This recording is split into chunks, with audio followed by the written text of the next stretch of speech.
Hi everyone. The VWCE is a very popular fund for passive investors. It was developed by Vanguard in 2019 and it tracks the performance of the FTSE All World Index, which currently holds more than 11 billion euros under management.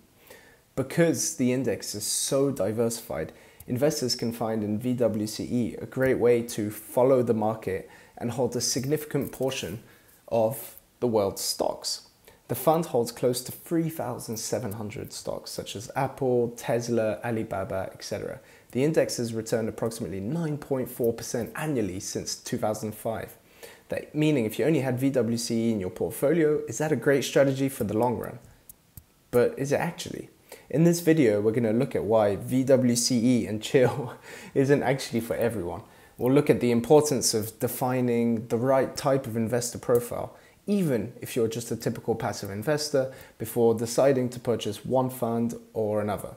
We're actually going to dig deep into the criteria necessary to establish a correct investor profile that matches your needs and goals. Right, let's get into it. Stocks are the main drivers for returns. Throughout the decades, companies all over the world have continued to innovate and thereby yield solid gains to their investors. Global stocks have made an average annual return of 5.2% over the last 120 years, and that's after inflation. There is no sign that this trend will actually stop. The drive to create and innovate is an innate trait of human beings. Yet, there's no free lunch in investing. Higher returns always come with higher risks. This risk translates to greater fluctuations in the prices of stocks. They can go up and down very quickly, sometimes as much as 45% in a good year like in 1999, but also as low as minus 40% during a once-in-a-lifetime crisis like in 2008. In finance jargon, we say that stocks are highly volatile and do not prevent systemic risk. That is the risk of a global market meltdown, and that's when bonds come into play. As Felix explained to us in his interview this year, bonds are not designed to seek return, but to decrease volatility and stabilize a portfolio. The role of bonds in portfolios has not changed. You don't own them to seek return. You own them to decrease volatility in your portfolio. Now, why would you want to decrease volatility in your portfolio? Maybe because you're worried about sequence of returns risk. That's as a retiree getting several bad years of returns in a row while making withdrawals. That can be detrimental. Bonds can help to reduce volatility from that perspective. Even in that case, though, in back tests, all stock portfolios tend to look pretty good, even for retirees. I'm not suggesting that that's what people should do. But the real reason is from a psychological perspective, to reduce volatility in your portfolio, you own bonds. Thanks, Ben. So this means that going for 100% equity strategy or not should come in line with how smooth you wish your returns to be, to offset the potential impact of a downturn over your investment journey. To demonstrate this, let's compare the drawdown of 100% VWCE and a portfolio of, say, 60% VWCE and 40% bonds. You can clearly see the drawdown of going all in on VWCE. Could you live with yourself if that type of drop occurred? How would you actually react? But let's not forget taxes. For instance, bond and mixed funds held by Belgian investors are subject to the Reinders tax, which is 30% charged on the capital gains. It is important you figure out the taxes you could end up paying before you actually select your investment strategy. Yet, this doesn't really outweigh the argument for holding bonds in your portfolio. The consequence of selling your portfolio at the wrong time because it was too risky for you is actually much worse than losing some of your bond profits to the taxman. There are two crucial questions to ask yourself before starting your investment journey. Those are: 1, when will you actually need your money? And 2, how long can you stand losing before you panic sell?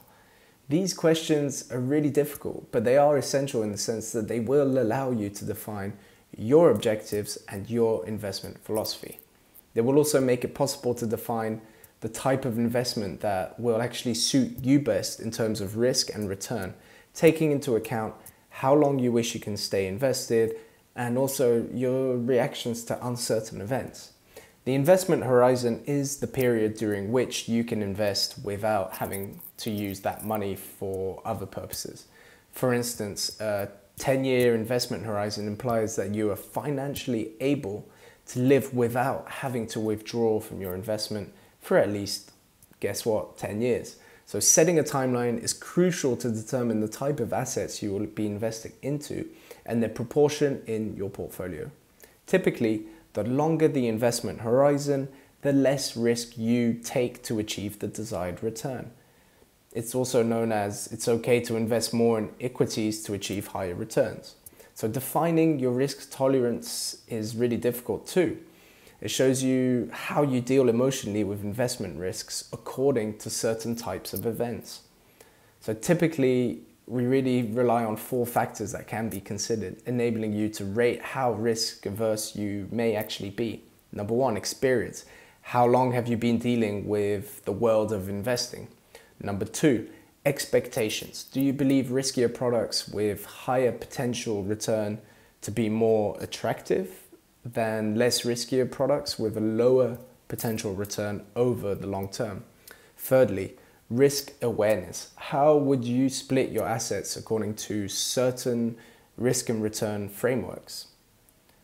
Fourth, loss sensitivity. How would you react if your portfolio was to decrease by 30%?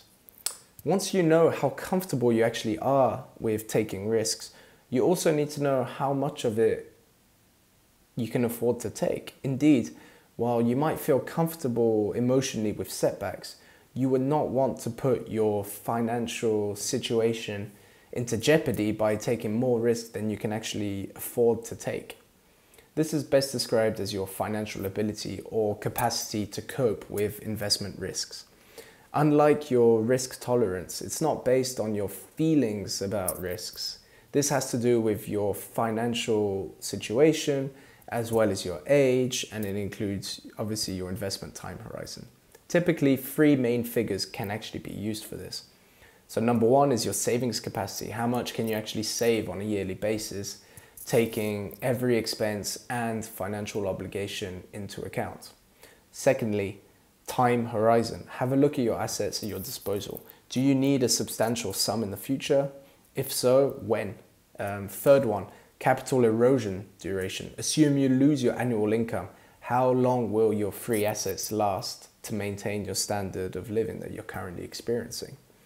The subject of sustainability is of increasing concern for investors too.